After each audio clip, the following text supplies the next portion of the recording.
Okay, moving on to the second presentation of today, I'd like to invite Ms. Hani to lead educational therapists to tell us more about RETA, Register of Educational Therapists, RETA case management, which is a discussion to help provide better support for the learners and their educators. I would also like to say that she'll be aided by several ETs.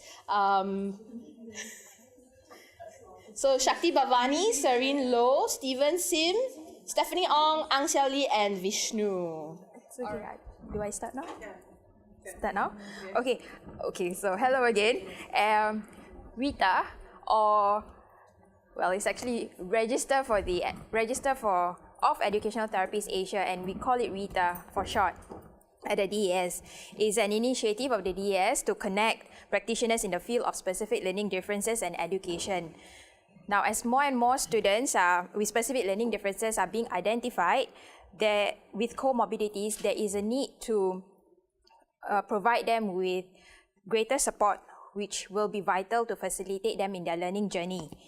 At DAS, the RETA case management meetings is a platform which allows RETA members to exchange ideas on teaching aspects, exchange ideas on students, issues, and present possible strategies or solutions to the problems, and also to gain knowledge from colleagues, fellow practitioners, and allied professionals. Now, for our discussion today, we are going to look at student issues which are challenging to teachers or at DAS ETs, and these challenges can impede the students in their learning. The issues that we have identified at DAS are mainly significant struggle with literacy at the foundation level. And at the foundation level, for the students that we have over here, goes back to as simple as identifying the letters of the alphabet, sequencing the letters of the alphabet. The other issue that we have identified are severe behavioral challenges which impede students' learning, and not only the specific students' learning, but also the learning of the other students in the class. And lastly, a child may show a combination of both literacy challenges as well as behavioral challenges that will affect their learning to a large extent. So when you have students who present multiple challenges like literacy and behavior, this is sometimes what we feel during the lesson, maybe even before the lesson or after the lesson. And because of that, this affects our well-being as teachers, and because of that, at DAS we have monitoring support. Okay, we provide a monitoring system that supports teachers, our ETs, with better help in handling these students. And these are the students that we have identified earlier. They face severe literacy challenges, they present severe behavioral challenges, and at times a combination of both literacy and behavior challenges. So for today's discussion, I have a few of my colleagues who will share their students with either one of these challenges. And what we have at DES is that the implications of having such students have led us to provide the support to the teacher as well as the student, in terms of putting them in a smaller class. The smaller class could be a class of 1-to-1, or the student with having only one or two other classmates. And at the same time, our ETs with such students are supported by the educational advisors, and this is where both the educational advisors and the ET will discuss about the action plan for the student and state a few goals that they would like to achieve in the semester. Okay. So at this point, I'll share the case studies that I have here. My colleague will come out to talk about their student as we move along these cases. Okay, so case study one. I need to go to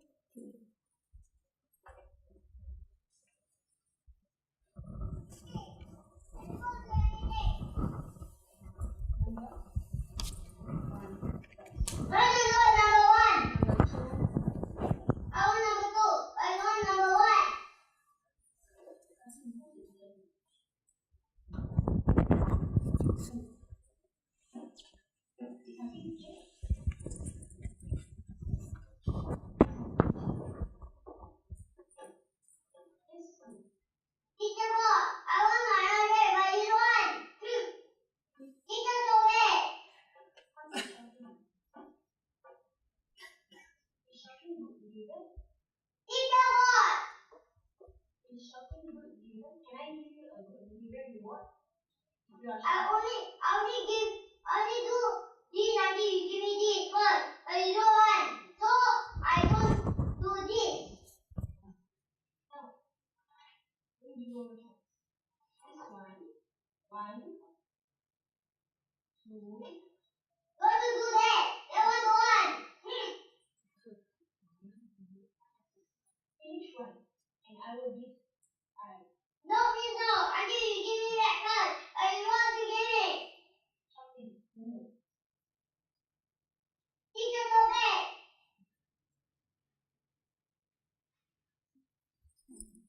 So my colleague Serene will share about this student of hers, and at any point the panel or yourselves as participants can ask her questions on how she has handled him so far, the strategies that she has used in the class with him, and the challenges that she faced weekly when he comes to class. Okay, hello everyone, I'm Serene. Yeah, that was me in a video. This student has been with me for about 2 years plus now. When he first came in, he came in from our preschool program, so he was quite okay, mild-mannered in the preschool class. But when he was with me from P1, a lot of different behaviors, challenging behaviors start to emerge. Yeah, so at this point of time, he has already been taken out from a class setting of 3, so he's with me 1-to-1.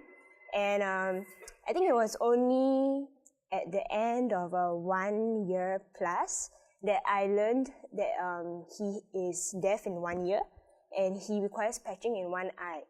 And only end of last year, I learned that he was diagnosed with autism. So even before all this came up, I had a lot of issues with him not responding because whenever I tried to say something, he would just raise his voice, as you can hear. I can't tell whether it's because he's deaf or because, he is just trying to overcompensate.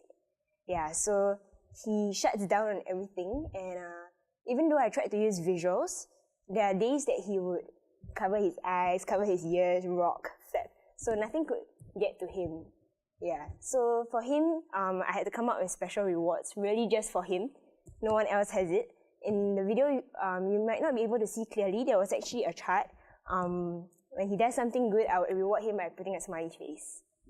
So for this particular video, you heard him saying, give me back my eye. What happened was, because he didn't follow a certain instruction, I had to give out a punishment. And I felt like removing a whole full face, smiley face, was a bit too harsh because he earned it very, with his own effort. So I removed an eye. Yes. So the whole power struggle was over that one eye. Yeah. But that's also interesting because you were saying he had a visual problem. So a visual problem in one eye? So Yeah, it requires patching. in a way that links the eye with his actual vision, which I think makes it very powerful and quite moving for him. And clearly very angry little boy. But you were beautiful with him, so calm. And so, yeah, I could see that there might have been in your mood, but it certainly didn't come through in your teaching. It's very calm and measured. Yeah, because I went through a lot with him. Yeah, so if you take a look at the slide, you would see some of his work. The left was very, very common for a period of time. He disliked sound drill a lot, a component whereby we say the sound, he write the letters. And you can see his frustration very evidently. And there were days that he felt a bit more motivated. Yes, I would do spelling. But he has an issue with accepting correction. Yes, and in the second picture, you might not be able to see this clearly, but it's the presentation of one of his quirks, whereby he wants to do work, but he doesn't want to follow exactly my instructions exactly, so he has written everything upside down. But that's also interesting when not accepting correction for his spelling, because if he has a hearing problem, that may actually be what he hears, what he's trying to write down. So for him, that may be what he actually thinks the word is. So that's quite an interesting, quite a profound reaction.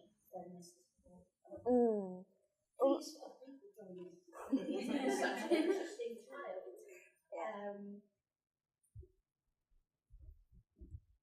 Anyone? His parents have not put him on hearing aid because they want him to use his other ear well. His hearing ear is towards my direction. Yeah, so they want him to practice using his hearing as much as possible because right now it still supports him.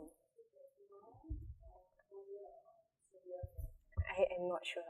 Yeah, but he is able to capture everything at the moment. There's no significant disruption to his functioning. Not that I have seen. Yeah. You took the word crossed out. Has he crossed them out himself? Is he not happy with them? Are they wrong or are they right? Not all of them are wrong, but Still crossed them out. yeah. Once he starts one, he will cross out the rest. Yeah. So the one on the right is just now that picture. It was when he broke the pencil out of frustration. Yeah. But yeah, he broke it. Yeah. Yes. Occasionally, I have rock concerts in my class. It's common. Yeah. He has many triggers. Yes. So accepting correction is one. When he doesn't get his way is another. Approaching spelling is another one. Not finishing all the tasks on the board is also another. Him being late is his own trigger as well. So a lot. Yeah.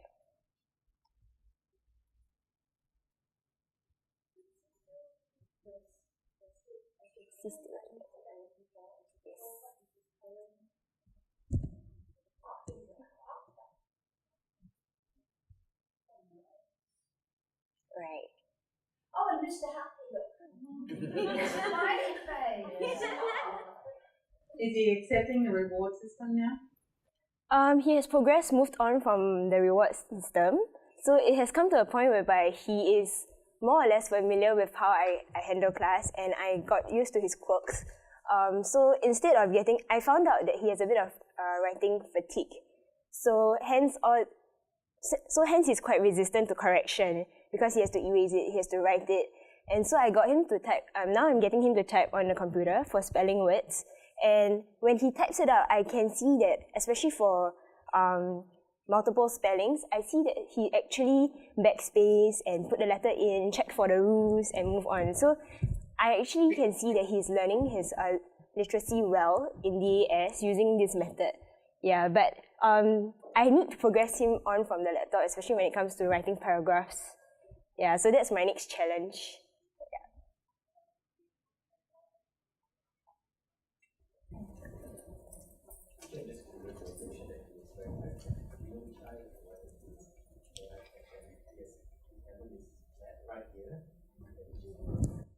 I can't remember which eye, but because we're in a one-to-one class setting, if he can't see anything on the board because of reflection, he will tell me. Yeah, so it's a lot of getting him to verbalize his thoughts now. In the past, it's a lot of shouting, very quick escalation, but now it's better. He gets to prompt me first and say what he's displeased with. Yeah.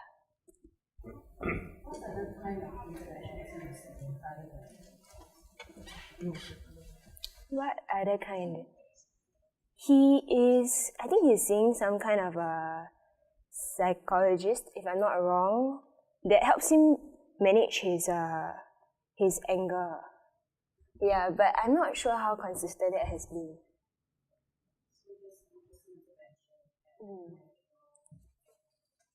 You can say that. Currently, he's on the waiting list to enter a special school. Yeah, so his mom has been very involved in support groups, and she has been very actively practicing all the autism-related strategies back at home as well, collaborating a lot with school teachers. Because he's P3 this year, from P2 to P3, even as much as the mom tried to prepare him for the new class, for the new teacher, he struggled quite a bit adapting. But now, halfway into the year, he's actually quite nicely fitted into CCA. He's in Scouts. Yeah, so he's functioning quite well, even though he takes a while to get used to everything in P3. Let me go back. This is a child you see 2 hours a week. Yeah. What I love is this holistic concern for the whole child. for all of the aspects of his behaviour. And I think that's much above and beyond what you would expect from a group working with a child 2 hours a week. The level of understanding that you reached with this child, I think it's exemplary. I really do. I'm really impressed with how you work with this child and how you're managing to get the very best performance from it. I think congratulations to you. A lot of effort from all the advisors as well, that's right. Yes. Congratulations to you all, because this is a child that could have just been pushed to the wall. So do we have more on this one, or should we be moving on to the next one? We do have 6 to go through. Are the older kids excited? We have 2 videos back. I feel that they're all excited. Thank you so much. Okay, so next, we have another video.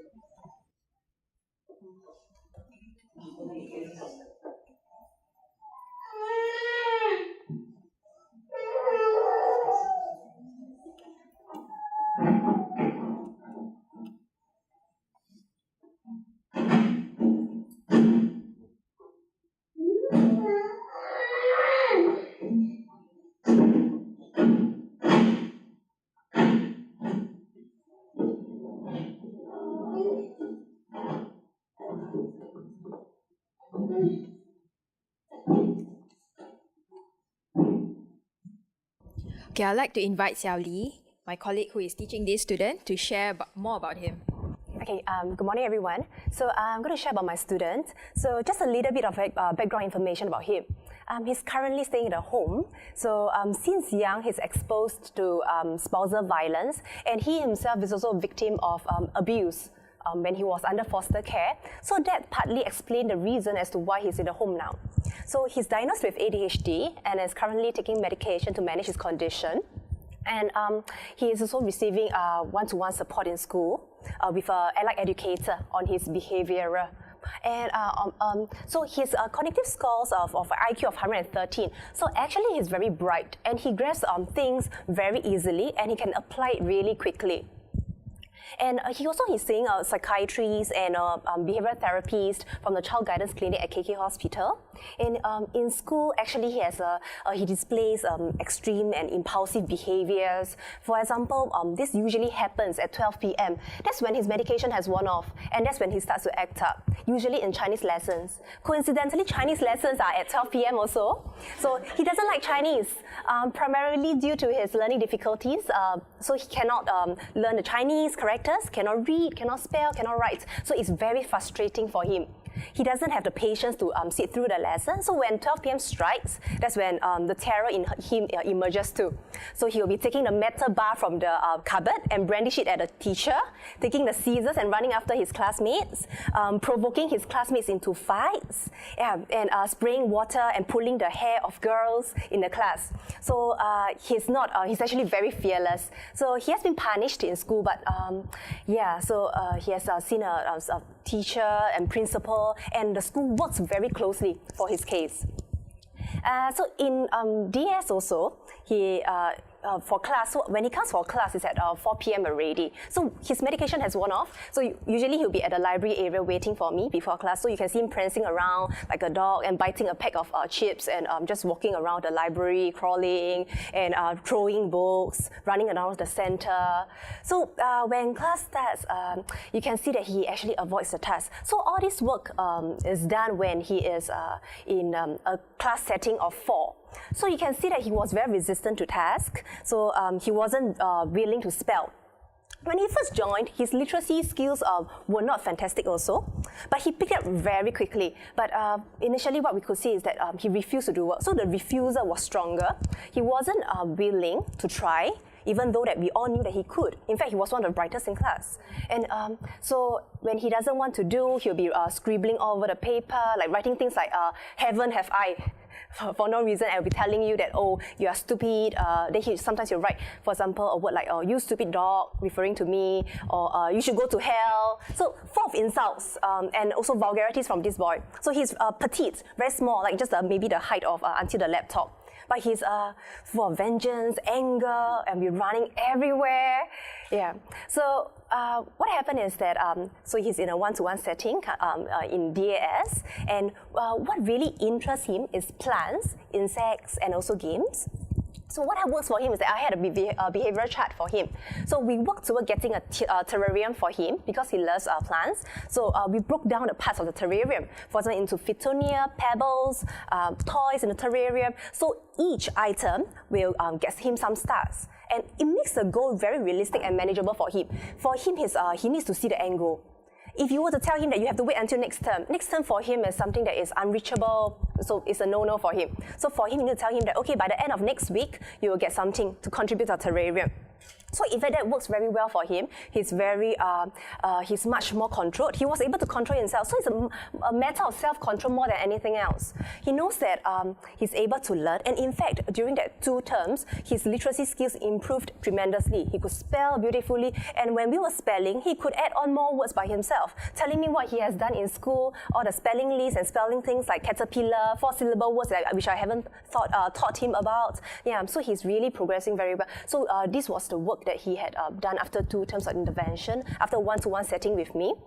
So he was able to spell beautifully and could share with me what has been done and could complete all the tasks. So we have an structured routine for him. For him, routine works very well. And he needs to know that everything goes like a clockwork for him. So any disruption to the routine, for example, taking away a break or telling him that there's a new task or a new worksheet or someone to observe him, he will be very angry, very frustrated because he doesn't adapt well to a new environment. It takes him a lot of time to get used to a person and also to an environment. Yeah, so for him, so in the end, he didn't want a terrarium, so he got a Venus flytrap instead, which he took care of, and he took care of it very well. Yeah, so for him, it's, the home, in fact, it has been very cooperative. They have given him dog therapy, play therapy, art therapy, horse therapy, all for him. Yeah, so for him, it's more about give and take. You try to, it's hard to have him to cooperate with all the tasks. So if he can get like 9 out of tasks done on that particular day, he deserves a star or a reward for his behavior that particular day. Yeah. That's amazing. That is a very sad and damaged little boy. And he cannot deal with change because he needs the security of something being predictable. That's right. His life is too unpredictable. That's right. Because of his violent background. Yeah, right. And what you've created for him, I think, seems to be a haven where he's able to follow his interests, and you're able to work with him on using those interests to help him to develop. That's a phenomenal story. It has a very sad beginning. Yes. It looks to me as if it will have a much better outcome. What do the rest of the group, including back here, somebody back here, Ted? Yeah. Thank you. I think certainly you've done a wonderful job for this boy. But if I may ask if there's any other more information. Number one, sorry, I'm a doctor, so I'm always interested in something more, especially mention about medicines. I presume this child was on a mental day, and did you see this child? Did you start helping this child before he was on medicine, or by the time he came to you, he was already on the medicine? When he came to me, he was not on medication. He was not on medication. So halfway during the journey, like after 2 terms, he was put on medication. So, what does this medicine do to him? Does it help? Does it not help him? Because from the doctor point of view, I often had a teacher telling me that this medicine doesn't help, and so I always don't know what to do. I mean, so I'd be interested to know what do you think about this medicine helping or not helping? And does this child go to other school other than your 2-hour per week session? And how does he do in the school settings? Is he able to actually, or are you able to actually generalize what he has learned with you to his school setting? Okay, so for the first question, for his medication-wise, so usually in school, from the feedback I heard from the teacher, it works until 12 p.m. So when 12 p.m. comes, the medication has worn off. And it's also due to the Chinese lesson. He doesn't like Chinese, so we can't really find out which is the confounding variable. Is it the Chinese lesson? Does he forget to take medicine, for example? No, they really make sure that he takes medication every day. So the home makes it an effort because they know the consequences should he not take medication. Yeah. So he could tell me, like for example, at 4 p.m. So that's when he really is very angry and impulsive. He can tell me that he feels terrible inside. He really needs to move around. He needs to let it out. He needs to walk. He needs to shout, scream in order to. After screaming and shouting, he'll be like an angel sitting there, like nothing happened. And if you were to look at my classroom, the table will have shifted place. The chairs have all toppled. He will have taken the duster to dust over my wall. Everything is dirty, so it's all in ruins. But for him, he's very calm. After creating all the damage. I'm not a doctor, but could not his medication be changed so he goes on to a slow release like Concerto? I believe it's a slow release already. It's already on. If the medicine is helping, you can actually have a pop out at lunchtime using a shorter. Yes, that's what my colleague says. But apparently the doctor didn't recommend this option. There was no such option told to the home, so they are clueless about that also. Yeah. I suspect it's already on slow release because from the morning. Sorry, I mean, what time does it take in the morning? It takes around 6 a.m. Yeah. I'm sure it's a slow release already. You just need to pop up somewhere in the lunchtime. That will hopefully last him for. Yeah. So with regards to changes in his behaviors, whether they can be applicable to the school setting, so whatever he has learned in terms of literacy skills, he has perfectly applied it in his school. And in fact, I feel that the program works very well for him. He has internalized all that has been taught, and he can spell words using his own sight now because his memory is very good too. So words and characters, phonemes, sounds, they all make sense to him now. Could I take a slightly different approach? Could he be taken out of Chinese? Because I know that's a possibility, children with learning disabilities. But if the combination of the timing and the Chinese is what provokes the uproar. Can I just add on to that one? Instead of taking it out, after listening to Dr. Tan yesterday, because taking a child out of the school from the Chinese seems to be a big issue in Singapore. Anyway, does it mean that because what you have taught him in English, because Chinese is another way, does it also have problem in reading Chinese that probably need another strategies? Should he perhaps also be coming to the Chinese we did.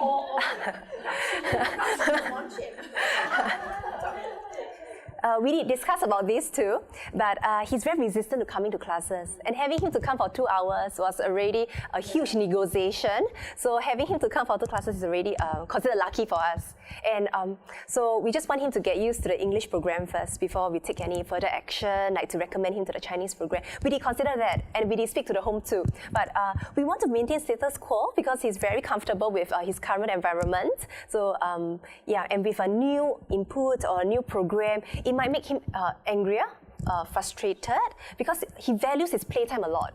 In the home, there's a structure for him. So he has playtime, he likes to climb around, catch iguanas, climb up the trees, pluck some mangoes from the trees. Yeah, so he's having... So I think this is something we cannot solve. Yes. Perhaps we should move on to the next case. But very well done. Thank you. Thank you. Thank you. Okay, for our next case study, it's a pair of twins, 2 boys, and they both have got severe challenges in literacy and behavior. So I'd like to invite 2 of my colleagues, taking each of them to speak about these 2 students, Shakti and Vishnu.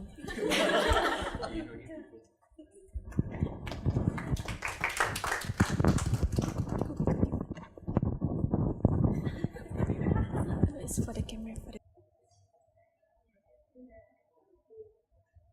Okay. Hi, I'm Shakti, this is Vishnu. So we teach twins. I've been with the twin for 2 years and Vishnu 1.5. Yeah, 1.5 years. Yeah, okay. So maybe I just explain. Both twins are very similar in their in how they learn. So maybe I just explain for the both of us about that first, and Vishnu will talk about his twin. So I teach the elder twin. They both have very low working memory, and they both take a really long time to learn things.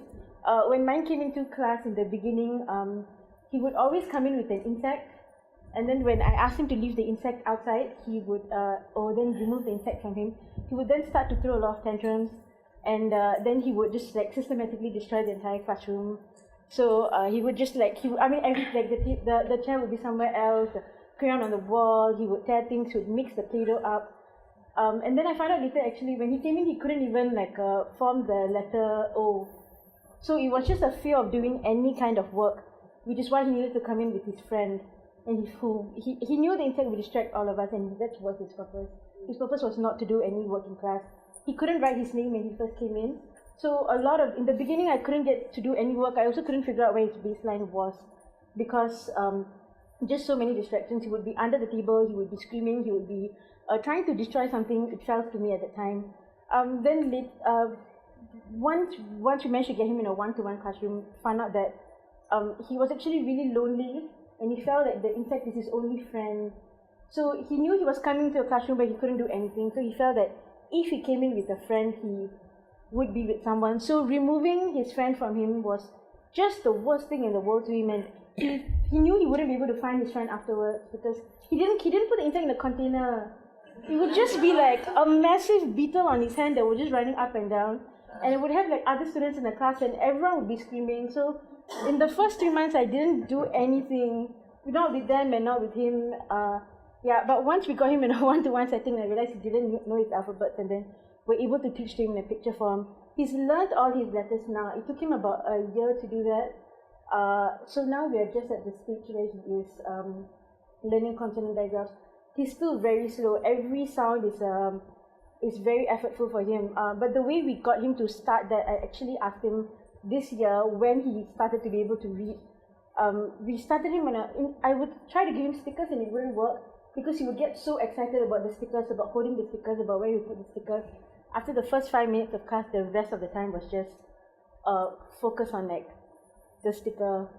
Yeah, so then he started to work on a point system where he would have like 7 activities that he wanted to do. He was constantly crawling.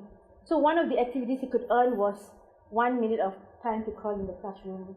So all the behaviors that he liked to do. So based on, I would just reward him based on effort. So if he could sit down for 3 minutes, he would get a point. And every 20 minutes, we would review how many points he had. And even if he had 1 point, he would still be able to do something. So the beginning was very slow. Most of the class was based on just giving the points and him earning his reward. And giving him gifts doesn't really work for him. He doesn't need it. He needs activities. So like the thing he wanted to learn the most was like origami. So if he earned 8 points, then I would teach him how to make something with origami, and that was really when he started to sit down and be ready for the lesson. Once he started to be able to read, actually, I didn't need the rewards anymore, because he was so pleased that he could do it, and that is his own reward. Yeah, so that's how that's mostly about him. So for him, it was just an activity chart that worked for him. I never took anything away from him. It was always giving him something. So if he wasn't like the best behaved, then he wouldn't get a sticker, but nothing would be removed from him. And at the end of the 20 minutes, he would always have something that he could redeem, like a reward that he could get, like an activity like singing a song or dancing to a song, or just crawling around the classroom. Yeah, so that's how we started with him. Yeah, so Vishnu's going to talk about his twin now, which is the...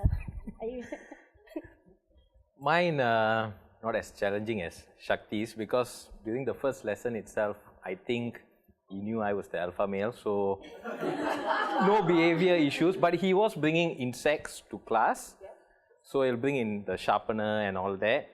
So what I did was, because he also loves insects very much, so I told him, okay, put the insect together with the sharpener on the table. Then I told him, very good, you're actually killing the insect that you love. You know, it's in the sharpener, right? So it's going to die sooner or later. Then he'll look at it, then he'll ask me, okay, so what can we do now, teacher? Then I told him, you tell me. So he said, okay, let's release it. I said, okay, very good. Let's go outside, and then we'll release it.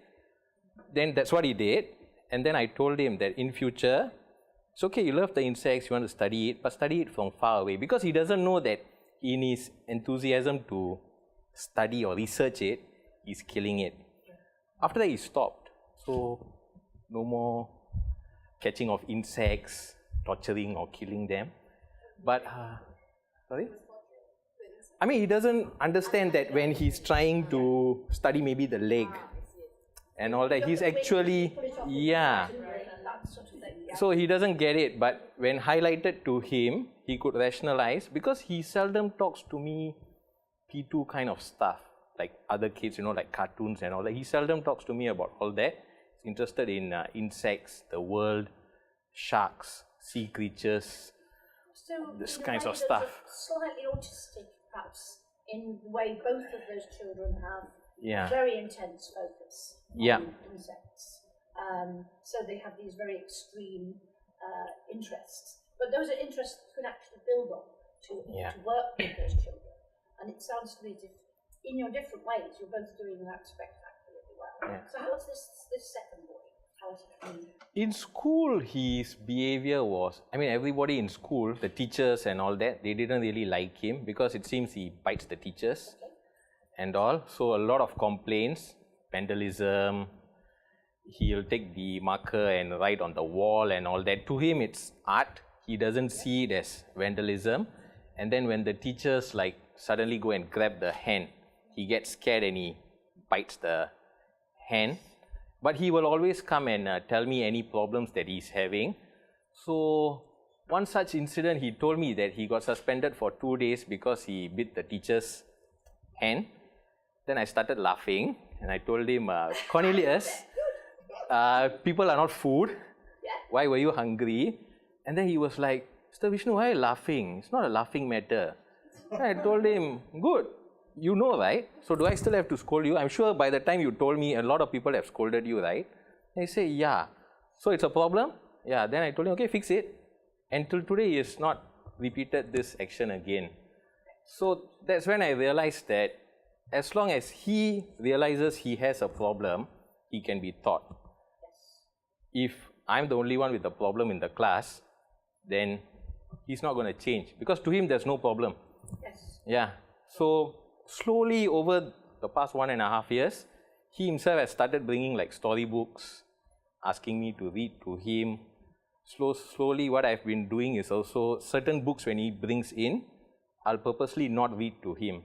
I'll ask him to read so that he acknowledges that this is a problem and he has to overcome. Yeah, so slowly, yeah.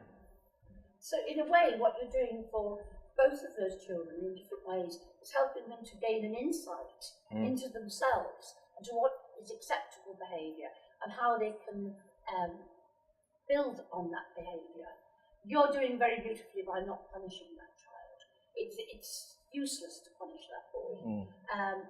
He only sees rewards, and you're actually building very, very constructively on that. So in no way is he ever trying to hurt anybody. Yeah. No, absolutely.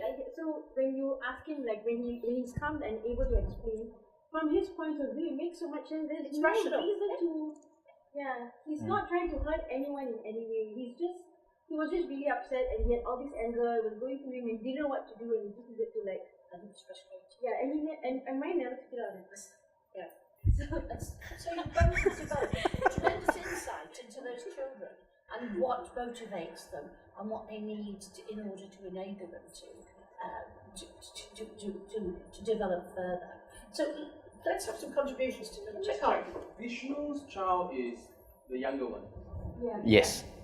In fact, I wonder whether, because you know his verbal IQ is about 8 points, 10 points higher. So that may have contributed to differences in the room. The way that he's probably better understanding and because the language skills is also easier to absorb and understand. And I think I also want to add that Vishnu actually used quite a powerful strategy, which is humor. Yes, I love it. I think humor sometimes in the classroom, while you want to confront the child and turn it into a disciplinary issue, but sometimes that humor, that second of humor, can actually just reverse the whole situation. So I think that was it diffuses, doesn't it? You can diffuse the anger with humour. As long as the child doesn't feel you're a person that's laughing at them as well. But it's laughing with them, really. It's very powerful. And I think it helps that he has sufficient verbal IQ to understand that humor as well. I think it cannot be used with every child. No. But so And are you going to contribute to the front here? No?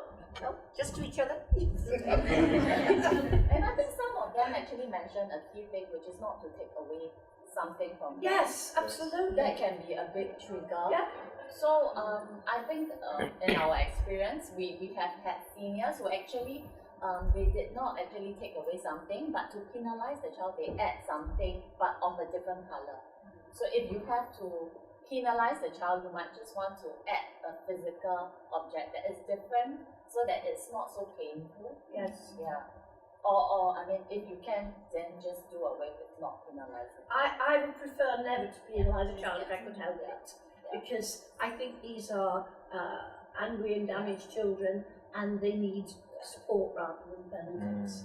And I know it's almost impossible to deal with them, but I'm very moved by the way that you understand and get the best from those children.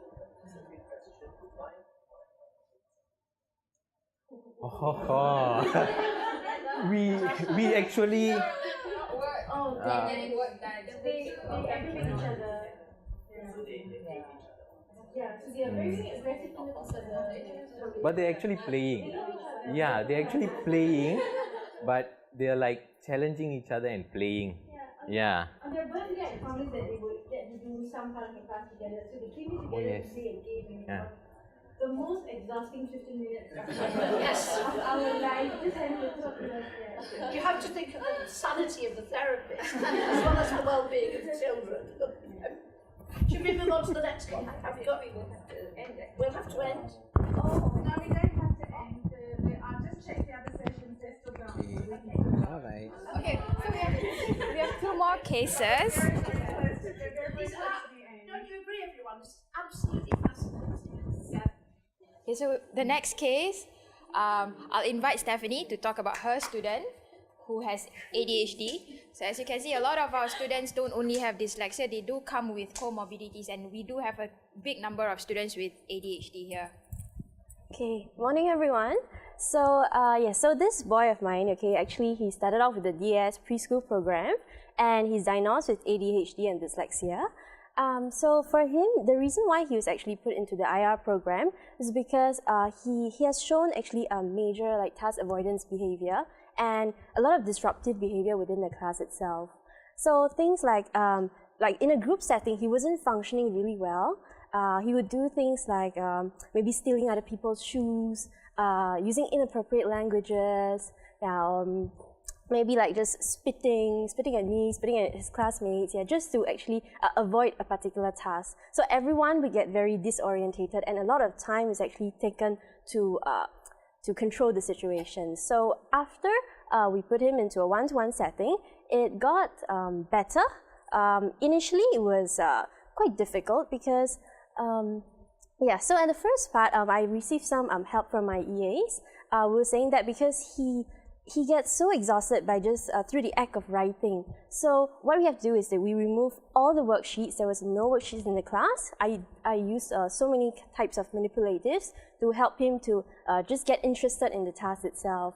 So one of the examples that I did with him is that the whole class was actually conducted in a fashion whereby we will set up a virtual alphabet town, and then he would actually bring in like this small toy car, and we would just conduct the class in a very story-like fashion. The car would be the character, and then as we go through the different components, he would actually just go to different towns to collect the sounds or park his car and things like this. And he really enjoyed it, just that the process was really long.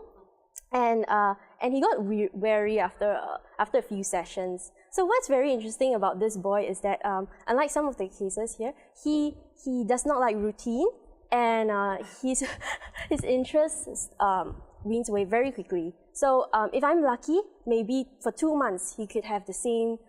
He could do around the same activities. We just varied a little. But on some days, maybe just one lesson, and he'll say like, oh, this is not fun. I'm not interested in this anymore. Like, then I have to come up with new strategies for him. So yeah. Okay. So. Okay. All right. Okay.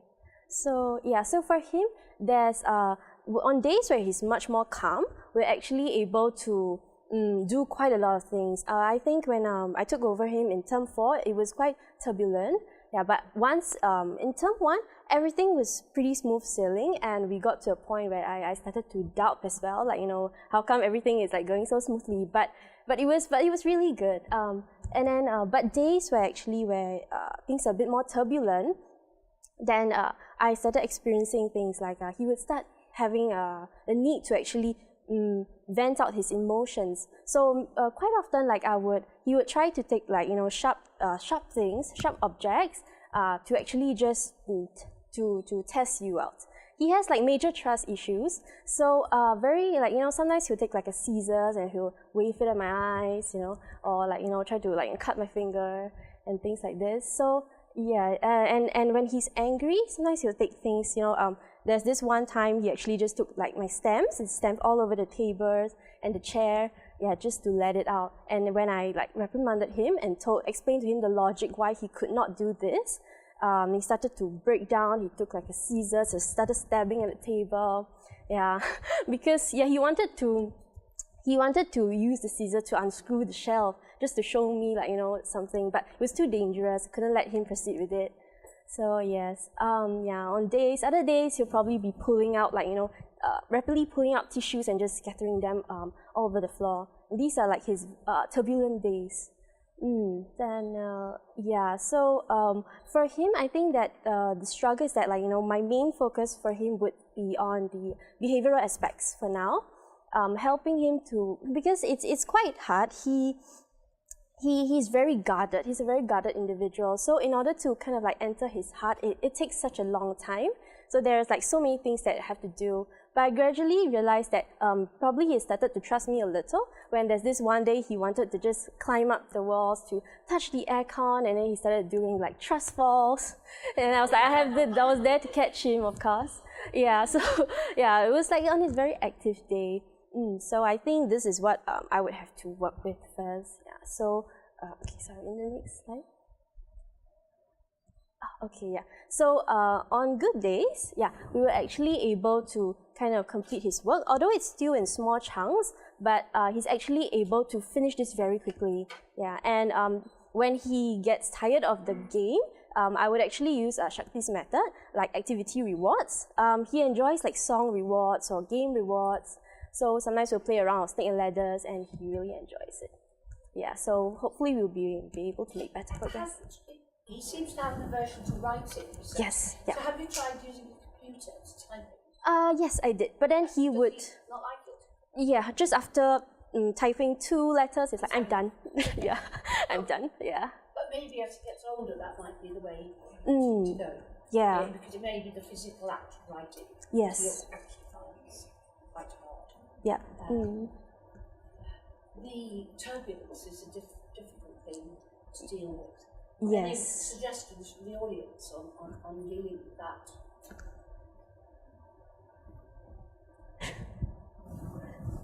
Oh, we've all flummoxed by that.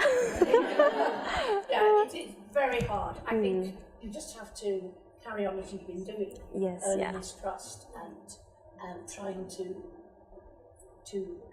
ensure that you have a calm day rather than a turbulent. Yeah. Oh, on the bright side, actually, he because I think we built on some sort of like rapport. So the time where he stamped all over the table and chairs. After I did not like scold him or anything. I just told him the logic why he shouldn't be doing this. And yeah, when my tone calmed down and he calmed down as well, then he actually took the initiative. He said, like, you know, teacher, I know of a way to get rid of this quickly. Let me do this. So yeah, so he fixed it, and we just went. Yeah, we played a game of snakes and ladders. It's clear that really he needs to feel in control. And if you could help him to feel that he can be in control of being not turbulent, that's really important. Yeah. I think that's a real breakthrough, in fact. Yeah.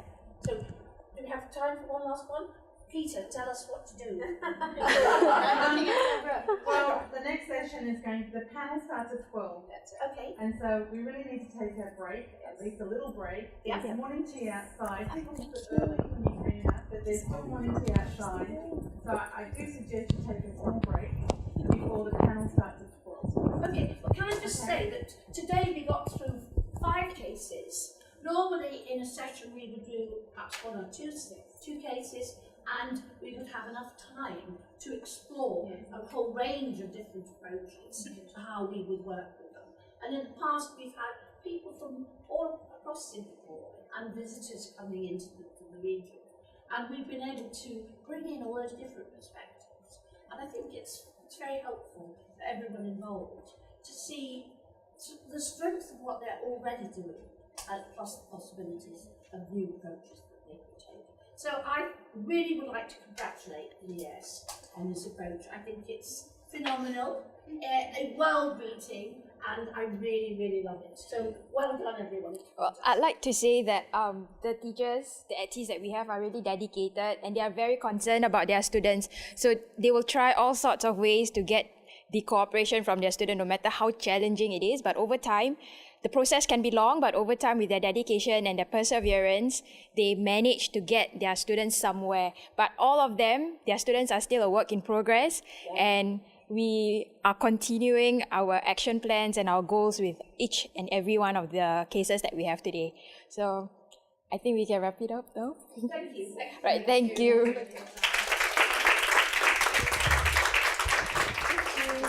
Okay, thank you so much for all of that. For one last time, I'd like to call up our Chief Financial Officer to give out tokens of appreciation to all the ETs that contributed today. Okay, Stephen, don't take it.